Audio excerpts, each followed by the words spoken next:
À la réunion de famille, ma famille m'a jeté dehors pour être une mère célibataire à 18 ans jusqu'à ce que le père de mon bébé arrive. Mon nom est Grace Anderson. J'ai grandi dans un monde où l'argent était plus fort que l'amour et où les apparences signifiaient tout. Mes parents, Robert et Margaret Anderson, étaient le genre de personnes que les autres enviaient. Vieille fortune, manières impeccables, et un manoir qui sentait les roses et le pouvoir. De l'extérieur, nos vies semblaient parfaites comme une image. Mais à l'intérieur de ces murs de marbre, les émotions étaient mesurées. Et l'amour était quelque chose que vous deviez gagner en vous comportant exactement comme la famille l'attendait. J'avais 18 ans quand j'ai rencontré Moses Carter. Il n'était pas censé croiser mon monde du tout. Il travaillait à temps partiel dans une librairie locale que je visitais souvent pour échapper à la pression de la maison. La première fois que nous avons parlé, ce n'était pas romantique du tout. J'ai fait tomber une pile de livres et il m'a aidé à les ramasser, souriant timidement, comme s'il avait peur de me regarder trop longtemps. Ses mains étaient rugueuses, mais ses yeux étaient doux, du genre qui portait une force tranquille. Je me souviens encore de la façon dont il a dit mon nom comme si cela signifiait quelque chose d'important.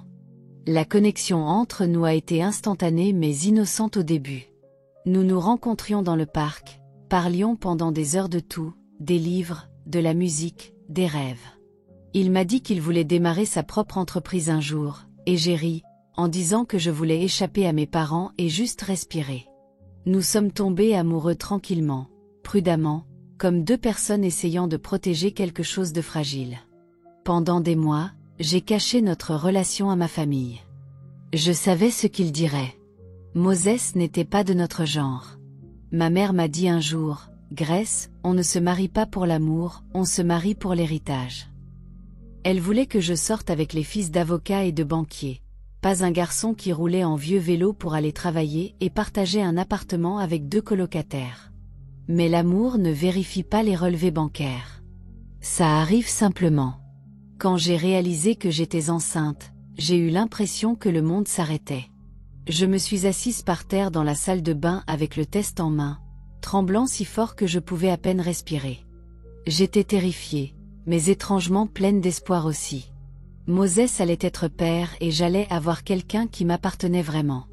Dire à mes parents a été une erreur que je n'oublierai jamais. Ce soir-là, je me suis tenue dans la salle à manger pendant qu'ils étaient assis à table, parfaitement composés comme toujours. Ma voix tremblait quand j'ai dit « Je suis enceinte ». La fourchette de ma mère est tombée de sa main. Le visage de mon père est devenu rouge, puis froid. Pendant quelques secondes, personne n'a parlé jusqu'à ce que ma mère murmure « Qui ?» Quand j'ai dit le nom de Moses, mon père a frappé sa main sur la table. « Ce pauvre nul. Tu as ruiné le nom de cette famille. » J'ai essayé d'expliquer à quel point il était gentil, à quel point il m'aimait, mais il ne voulait pas l'entendre. Ma mère l'a appelé une erreur. Mon père l'a appelé une honte. Ils ont exigé que je me débarrasse du bébé immédiatement. « Tu ne vas pas amener un bâtard dans cette famille », a tonné mon père. « Avorte ou fais tes valises. » Je me souviens d'avoir pleuré si fort que je pouvais à peine tenir debout. « Je ne peux pas », leur ai-je dit. « C'est mon bébé. Je l'aime. J'aime Moses. » Ma mère m'a regardé comme si j'étais de la saleté sous sa chaussure. « Alors tu n'es plus une Anderson. » Le lendemain matin, avant que le soleil ne se lève, j'ai fait une petite valise avec des mains tremblantes. Ma mère se tenait près de la porte, les bras croisés, les yeux froids. Elle ne m'a pas arrêtée. Mon père n'est même pas descendu. En sortant, j'espérais que quelqu'un appellerait mon nom, me dirait que c'était juste de la colère, que je pouvais revenir, mais la maison est restée silencieuse. J'ai pris un taxi directement chez Moses. Il a ouvert la porte, à moitié endormi, confus, jusqu'à ce qu'il voie mon visage strié de larmes et ma valise. Je me suis effondrée dans ses bras, sanglotant. Ils m'ont jeté dehors, ai-je murmuré. Ils ont dit que je devais avorter le bébé ou partir. Moses m'a tenue serrée, sa voix tremblante. Alors tu ne retourneras jamais là-bas. Tu m'as maintenant, Grace. On va s'en sortir. Cette nuit-là, nous nous sommes assis ensemble sur son vieux canapé, la pièce faiblement éclairée par une seule lampe. Il m'a promis que tout irait bien, même si je pouvais voir la peur dans ses yeux. Mais cette peur ne l'a pas empêché de me tenir la main. Il a embrassé mon front et a dit « Je n'ai peut-être pas grand-chose, mais j'ai de l'amour, et je jure que ça sera suffisant pour l'instant. » En m'allongeant dans ses bras cette nuit-là, je me sentais à la fois en sécurité et terrifiée. En sécurité parce que j'étais enfin avec quelqu'un qui m'aimait vraiment. Terrifiée parce que je n'avais aucune idée de comment nous allions survivre. Mais au fond de moi, je savais une chose. J'avais fait le bon choix. J'ai choisi l'amour plutôt que l'orgueil, la vérité plutôt que la prétention, j'ai choisi mon bébé. Et même si je ne le savais pas encore, ce choix allait tout changer. Les premières semaines après avoir quitté la maison ont été un tourbillon de peur et d'épuisement. Moses et moi avons trouvé un minuscule appartement d'une pièce en bordure de la ville. Le genre d'endroit où les murs murmuraient chaque son des voisins, et le chauffageur gémissait comme un vieil homme. Ça sentait vaguement le tapis humide et les rêves d'occasion, mais c'était à nous. Il a payé la caution avec ses dernières économies, faisant semblant de ne pas se soucier que ça vide complètement son compte. Nous n'avions rien. Pas de meubles, pas de lit, pas même de rideaux. Nous dormions par terre, nous enveloppant dans des couvertures données et des rires qui sonnaient parfois forcés. J'essayais de rester forte, mais mon corps changeait vite. Et certaines nuits quand les nausées frappaient fort et que la faim empirait, je pleurais silencieusement pour qu'ils ne m'entendent pas. Moses se réveillait toujours quand même. Il me tenait et murmurait « On va y arriver, Grace. Promis. Un jour, tout ça sera une histoire qu'on racontera à nos enfants. » Il prenait n'importe quel boulot qu'il pouvait trouver. Empiler des étagères, livrer de la nourriture, réparer des choses pour les gens du quartier. Il rentrait à la maison sentant la sueur et la poussière, mais toujours en souriant. Je nous faisais les repas les moins chers possibles, généralement des nouilles ou du riz, et nous nous asseyions en tailleur par terre, faisant semblant que c'était un dîner romantique. Nous avons appris à rire de l'absurdité de notre situation. 2 enfants qui avaient tout à perdre, mais plus rien à craindre. Un soir, après une journée particulièrement longue, Moses est rentré avec un petit berceau d'occasion qu'il avait trouvé dans une friperie. Il était rayé et il manquait une vis, mais pour moi, il ressemblait au luxe. « Pour notre bébé », a-t-il dit doucement. J'ai craqué en pleurant, le serrant si fort qu'il a ri juste pour ne pas pleurer lui-même. La grossesse n'était pas facile. Je n'avais pas accès aux médecins privés que je visitais autrefois. À la place, nous dépendions d'une petite clinique communautaire où les infirmières étaient gentilles mais surchargées. Chaque rendez-vous me rappelait à quel point j'étais tombée bas. Des sacs à main de designer aux vitamines prénatales gratuites. Mais chaque fois que je voyais ce minuscule battement de cœur sur l'écran, je sentais une force tranquille monter en moi. Parfois, je pensais à mes parents. J'imaginais ma mère assise dans sa cuisine parfaite, sirotant son thé, faisant semblant que je n'existais pas. J'imaginais mon père lisant le journal, encore furieux à la mention de mon nom. Cette pensée me brisait autrefois, mais avec le temps, elle m'a rendue plus forte. J'ai réalisé que je n'avais plus besoin de leur approbation. J'étais en train de construire une nouvelle vie. Une vie construite sur l'amour, pas sur la peur. Une nuit froide en décembre, je me suis réveillée pour trouver Moses encore éveillé, assis par terre, fixant son téléphone. Son visage semblait tendu. « Qu'est-ce qui ne va pas ?» ai-je demandé, en me frottant les yeux. Il a soupiré. « J'ai été licenciée à nouveau. L'entreprise réduit les effectifs. Ils ont dit qu'ils appelleraient si quelque chose s'ouvrait, mais tu sais comment ça se passe. » Je me suis assise à côté de lui et j'ai pris sa main. « On va s'en sortir. On y arrive toujours. » Il a souri faiblement. « Tu ne devrais pas avoir à vivre comme ça, Grace. Tu venais de tout et maintenant arrête. » Je l'ai interrompu doucement. Je venais de l'argent, pas du bonheur. Je préfère être ici avec toi que de retour dans cette maison à faire semblant d'être parfaite. Il n'a pas répondu, mais ses yeux disaient tout. Gratitude, culpabilité, amour et détermination tout mélangé. Quand j'ai finalement accouché, l'appartement était plus froid que jamais. Mais je m'en fichais. J'étais en travail pendant presque 12 heures, tenant la main de Moses si fort que j'ai presque cassé ses doigts. Et quand j'ai entendu le premier cri de notre fils, quelque chose en moi s'est guéri. Nous l'avons nommé Liam. La première fois que je l'ai tenu, sa peau était si douce. Son petit visage si paisible que j'ai oublié chaque once de douleur que j'avais ressentie. Moses a embrassé mon front et murmuré « On l'a fait ». Ces mots nous ont portés à travers les mois les plus durs. Nous nous relayions pour rester éveillés la nuit quand Liam pleurait. Je fredonnais des berceuses pendant que Moses arpentait le sol, le berçant doucement. Chaque fois que je les regardais, je savais que j'avais fait le bon choix. L'argent était toujours serré, mais Moses n'arrêtait jamais d'essayer. Il réparait de vieux meubles, vendait de petits gadgets en ligne, et réparait même des clôtures cassées pour les voisins. Lentement, les choses ont commencé à changer. Les gens aimaient son honnêteté et son habileté, et le bouche à oreille s'est répandu. Il a commencé à recevoir plus d'appels, de meilleurs salaires. Je le regardais partir chaque matin, fatigué, mais plein d'espoir, et je ne pouvais m'empêcher de me sentir fier. Un soir, il est rentré avec une petite enveloppe à la main. « Un client m'a donné ça », a-t-il dit en me l'attendant. À l'intérieur, il y avait un chèque, petit, mais suffisant pour nous acheter un vrai matelas. J'ai éclaté en larmes à nouveau, cette fois par soulagement. Nous n'avions pas grand-chose, mais ce que nous avions était réel. Au fur et à mesure que les jours se transformaient en mois, notre petit appartement ne ressemblait plus à une punition. Il est devenu notre sanctuaire.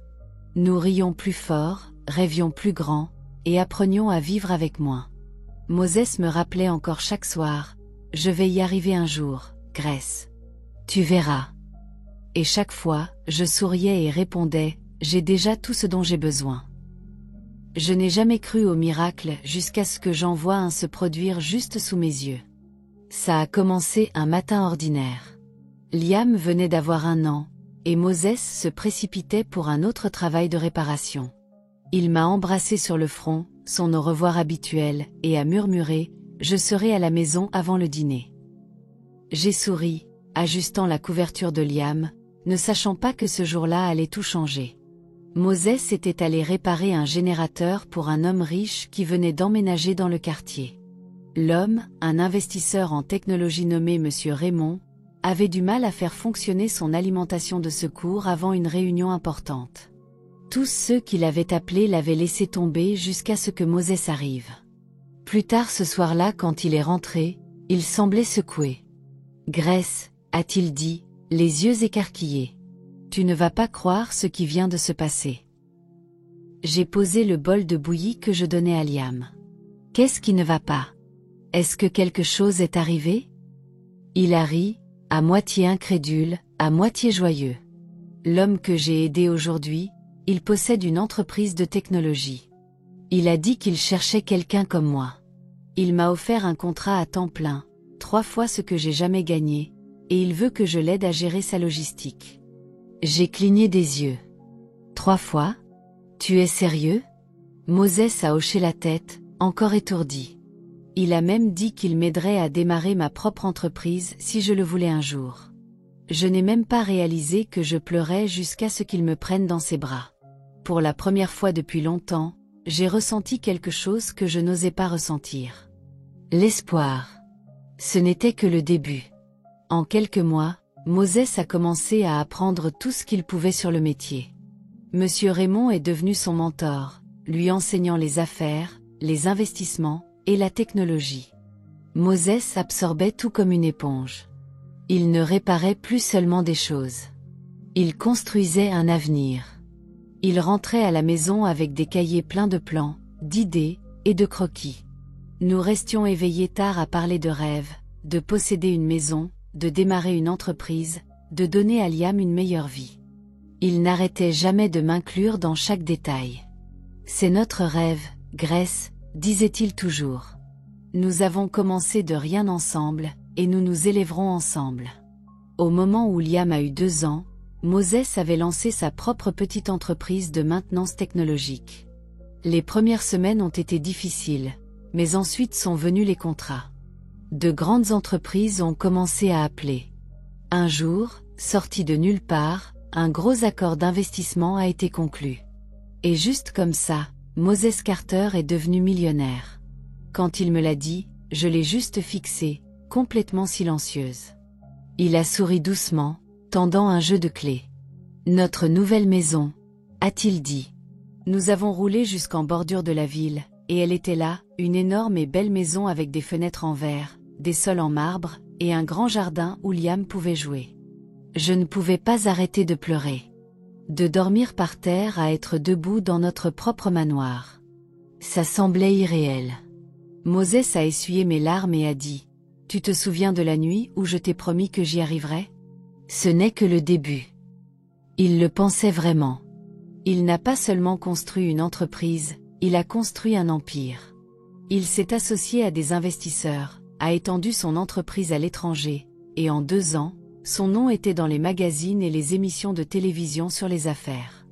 Les gens qui le méprisaient autrefois faisaient maintenant la queue pour attirer son attention. Et à travers tout ça, il n'a jamais oublié d'où il venait. Il se levait encore tôt pour faire le petit déjeuner ou passait des heures à jouer avec Liam. Il m'embrassait avant chaque réunion et disait « Tu as cru en moi quand personne d'autre ne l'a fait. » Un soir, pendant que nous étions assis sur le balcon à regarder le coucher du soleil, Moses s'est tourné vers moi et a dit « Grace, je pense qu'il est temps de rendre les choses officielles. » J'ai froncé les sourcils de manière joueuse. « Officielle. Qu'est-ce que tu veux dire ?» Il s'est agenouillé et a sorti une petite boîte en velours. Mon souffle s'est coupé. « Grace Anderson, a-t-il dit, la voix tremblante. Tu es restée à mes côtés quand je n'avais rien. Tu as perdu ta famille à cause de nous. Tu as cru en moi quand je ne croyais pas en moi-même. Veux-tu m'épouser ?»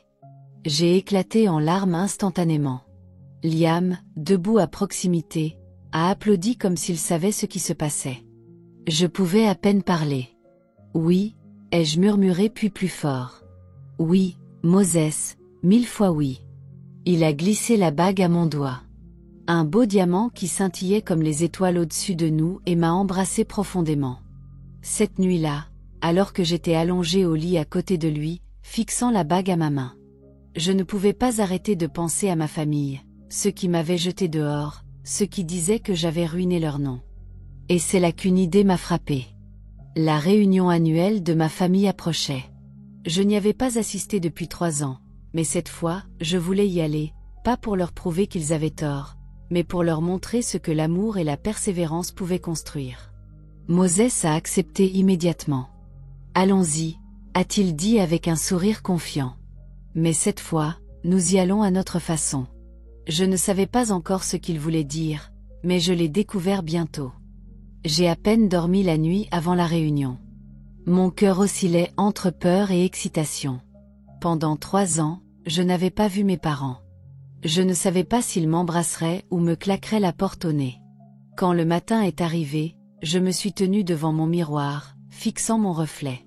Je n'étais plus la même fille effrayée de 18 ans qu'ils avaient jetée dehors. Mes cheveux étaient lisses et jusqu'aux épaules maintenant, mon visage plus plein, ma posture droite. Liam était assis sur le lit derrière moi jouant avec une voiture jouet que Moses lui avait achetée. « Tu es prête, maman ?»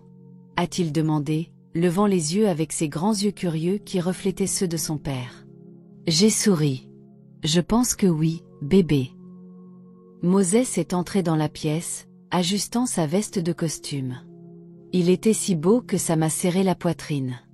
Il a embrassé ma joue et murmuré « Tu ne leur dois rien, mais si tu veux y aller, vas-y fier. »« J'en ai besoin, » ai-je répondu. « Il devrait savoir que je vais bien. » Il a hoché la tête et m'a tendu une petite enveloppe. « Ton invitation officielle. » J'ai froncé les sourcils. « Invitation ?» Il a souri mystérieusement.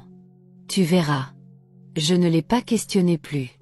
J'ai habillé Liam avec son petit pantalon kaki et sa chemise blanche.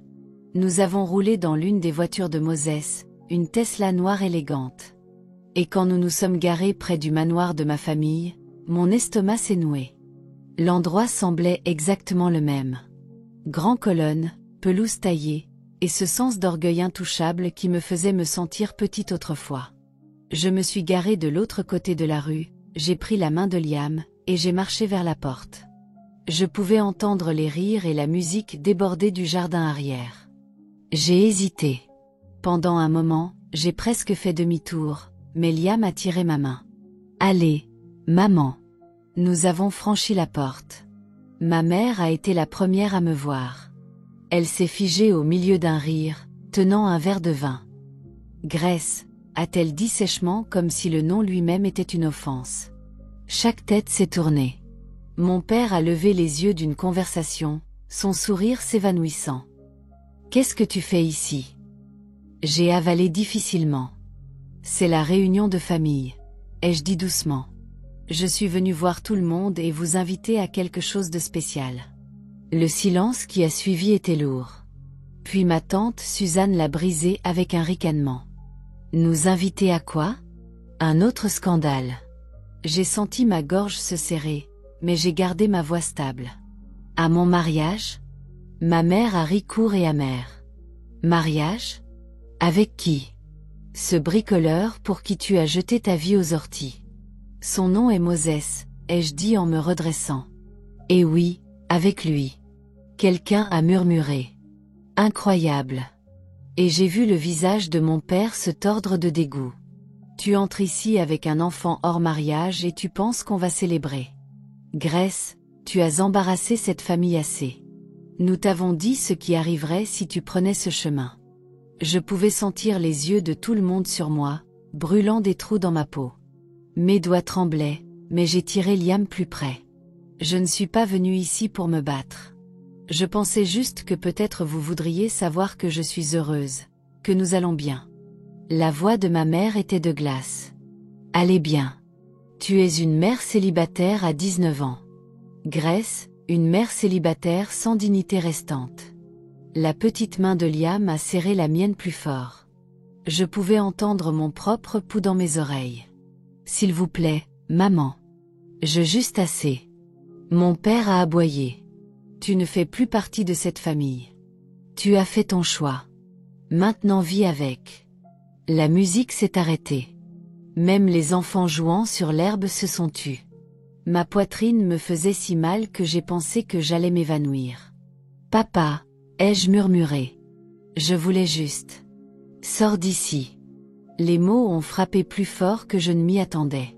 J'ai senti mes jambes faiblir, mais je me suis forcée à me tourner, tenant Liam proche. Ma vision s'est brouillée alors que les larmes remplissaient mes yeux. En marchant vers la porte, j'ai entendu les murmures recommencer. Commentaires moqueurs, rires, pitié. Tout se mélangeait en un bourdonnement douloureux. Dehors, je me suis effondrée sur le trottoir et j'ai enterré mon visage dans mes mains. Liam s'est assis à côté de moi, confus, mais silencieux. « Maman, pourquoi ils sont fâchés ?» a-t-il demandé de sa petite voix. J'ai essayé de sourire, bien que les larmes coulent sur mon visage. Parfois les gens ne comprennent pas l'amour, chérie. Mais c'est ok. Je ne sais pas combien de temps je suis restée assise là. 5 minutes, 10 peut-être, jusqu'à ce que j'entende un grondement profond de moteur. J'ai levé les yeux.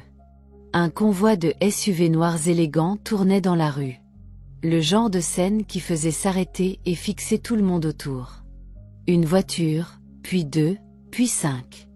Ils se déplaçaient en formation parfaite, moteur ronronnant bas. Ma famille entendant le son s'est précipitée vers la porte. Le garde de sécurité s'est écarté alors que les voitures roulaient dans l'allée. Mon père a froncé les sourcils, confus. Qui diable ? Puis la porte de la voiture de tête s'est ouverte. Moses est sorti. Il portait un costume crème qui semblait taillé à la perfection. Des lunettes de soleil scintillaient au soleil de l'après-midi. 2 gardes du corps le suivaient derrière. Chaque conversation s'est arrêtée net. Je me suis figée, encore assise sur le trottoir, des larmes sur le visage. Il a marché droit vers moi, s'est agenouillé, et a essuyé mes joues doucement avec son pouce. « Hey !» a-t-il dit doucement, souriant, « ne t'ai-je pas dit d'y aller fier ?» Ma famille se tenait dans un silence total. Moses les a regardés, son ton calme, mais ferme. « Bon après-midi, tout le monde. Je suis Moses Carter, l'homme pour qui votre fille a soi-disant ruiné sa vie. Je suis venu vous inviter à notre mariage le mois prochain. Personne n'a parlé. Le verre de vin de ma mère a glissé de ses doigts et s'est brisé sur l'allée. Moses a tendu la main vers Liam, l'a soulevé sans effort, et s'est tourné vers moi. Rentrons à la maison. La foule s'est écartée sans un mot. Nous sommes montés dans l'une des voitures, et alors que le convoi commençait à s'éloigner, j'ai aperçu mon père, encore debout là, sans voix, la honte et l'incrédulité écrites sur tout son visage. Et pour la première fois, je ne me sentais plus brisée. Je me sentais libre. Le trajet de retour à notre maison a été silencieux au début.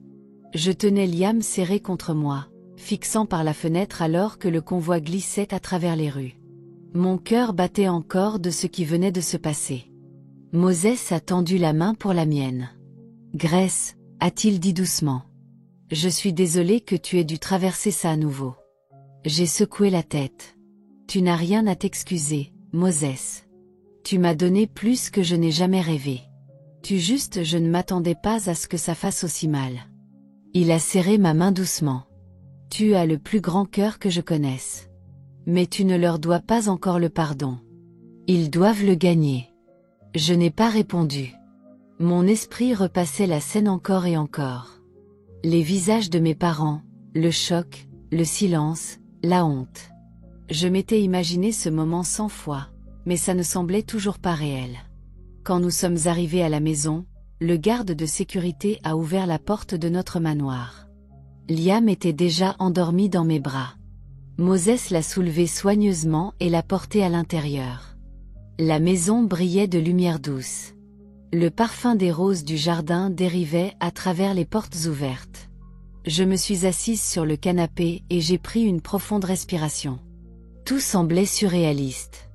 Moses m'a versé un verre d'eau et s'est assis à côté de moi. « Tu sais », a-t-il dit, « quand je t'ai rencontré pour la première fois, je pensais que tu étais bien au-dessus de ma ligue.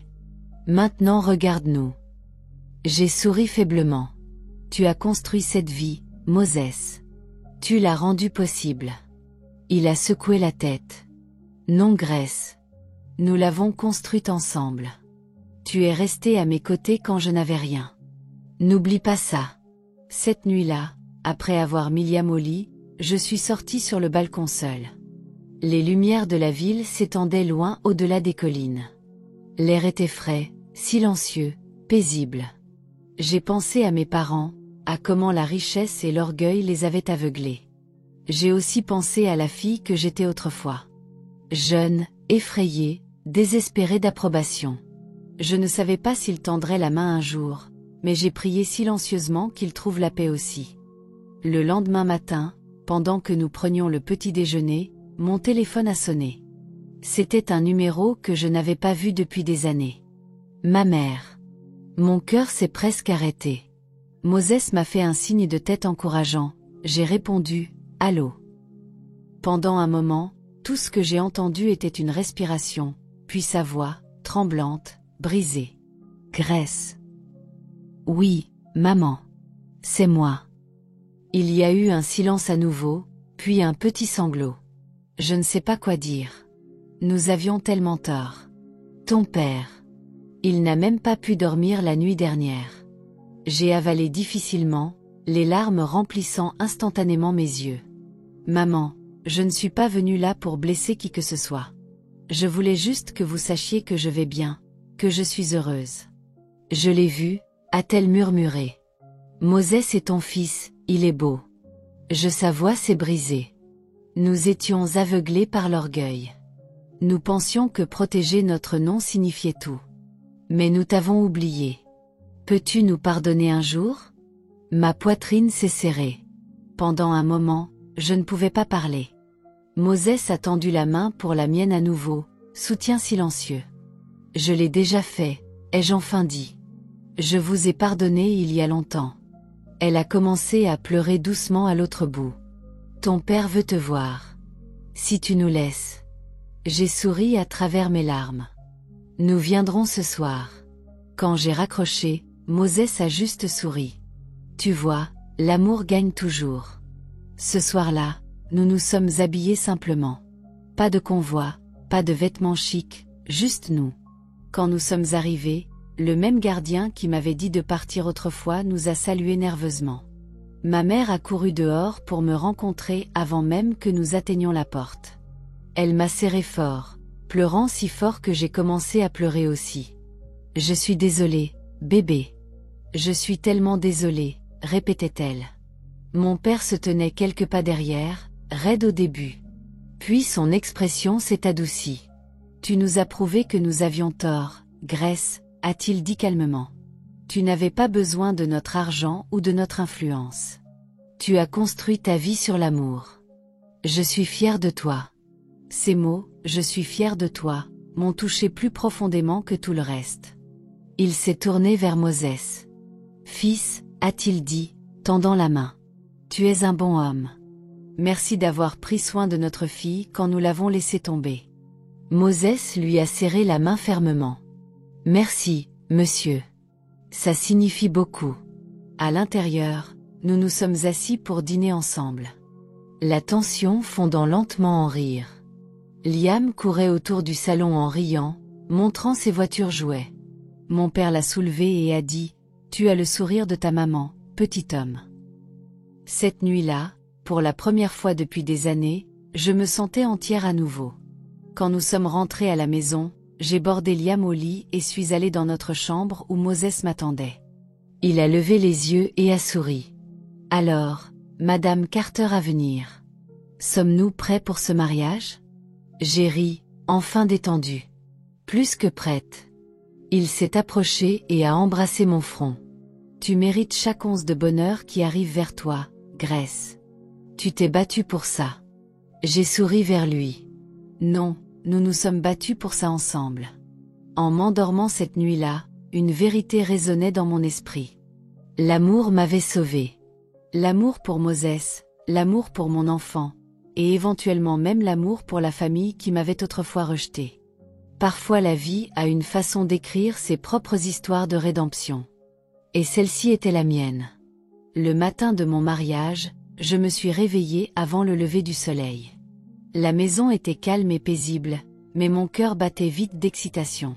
En m'asseyant près de la fenêtre, regardant la douce lumière dorée se répandre à travers le ciel, ça m'a frappé à quel point nous étions venus de loin de ce froid appartement vide d'une pièce à ce moment qui ressemblait à un rêve se déroulant enfin.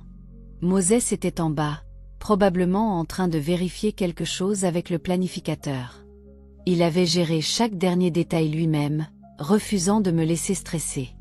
Il voulait que tout soit parfait, pas à cause de l'argent ou du spectacle, mais à cause de ce que ce jour signifiait pour nous. Quand j'ai regardé dans le miroir, le reflet qui me fixait n'était pas l'adolescente effrayée qui avait été jetée dehors par ses parents. Cette femme était plus forte, plus courageuse, plus sage. Ma robe en satin blanc épousait doucement mes courbes, la dentelle scintillant sous la lumière du soleil. Ma mère est entrée calmement et s'est arrêtée derrière moi, des larmes se formant déjà dans ses yeux. « Tu es belle », a-t-elle murmuré. Je me suis tournée et ai souri à son reflet. « Merci, maman. » Elle s'est approchée, touchant le bord de mon voile. « Je ne mérite pas d'être ici avec toi aujourd'hui, Grace. Mais merci de me laisser. » J'ai posé ma main sur la sienne. « Tu es ma maman. Tu le seras toujours. Nous avons tous fait des erreurs, mais je suis contente que nous ayons retrouvé notre chemin. » Elle a souri à travers ses larmes et a hoché la tête. « Ton père attend en bas. Il veut t'accompagner jusqu'à l'hôtel. » Ces mots ont serré ma gorge. Pendant des années, je pensais que ce pont avait complètement brûlé. Maintenant il était reconstruit pas à pas avec grâce et humilité. La cérémonie a eu lieu dans un jardin privé surplombant le lac. L'air était frais, le ciel clair, les fleurs vibrantes. Des rangées de chaises blanches bordaient le chemin, et un quatuor à cordes jouait doucement en fond. Moses se tenait à l'autel paraissant époustouflant dans un smoking bleu marine. Ses yeux fixés sur moi alors que je commençais à marcher dans l'allée. Chaque pas ressemblait à une vie de souvenirs.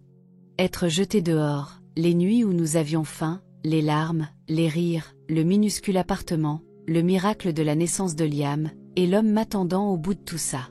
Quand mon père a placé ma main dans celle de Moses, il s'est penché et a murmuré « Prends bien soin d'elle.